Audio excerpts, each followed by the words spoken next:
The name of the film and your role, of course, as the Sure. director. I'm Maggie Kiley. I directed and co-wrote the film Some Boys Don't Leave.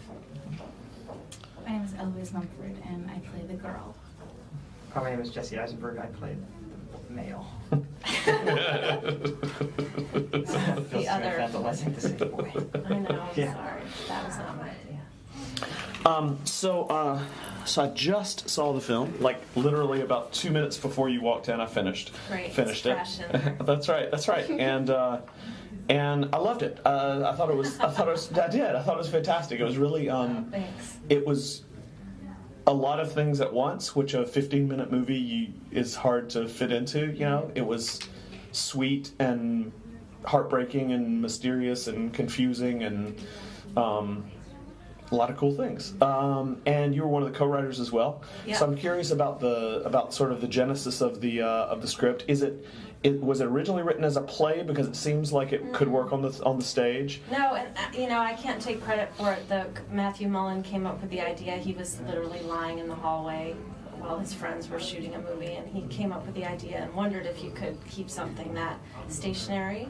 And the first version of the script wasn't a play at all. It was a film script, but it was very, very, very sparse. You read like an early version of it, I feel like, where the girl only said, leave, leave, leave, and there wasn't that much more than just a guy stuck on the hallway floor.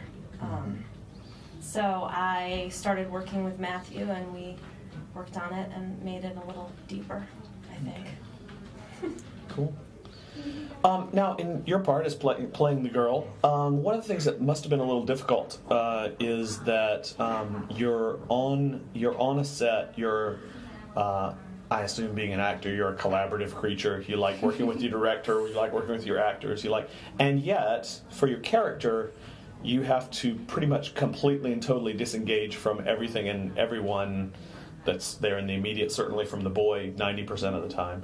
Was it hard sort of going into that almost completely interior world of her own and then coming back out and trying to deal with the people around you? What was, as far as the work itself? Right. Well, I mean, I think that her shutting off definitely comes in reaction to the relationship and what's going on there. So in line with that, it actually made a lot of sense to be trying to go about your daily business with a human body in the way, and given a lot of tasks, it's easy to be able to do that.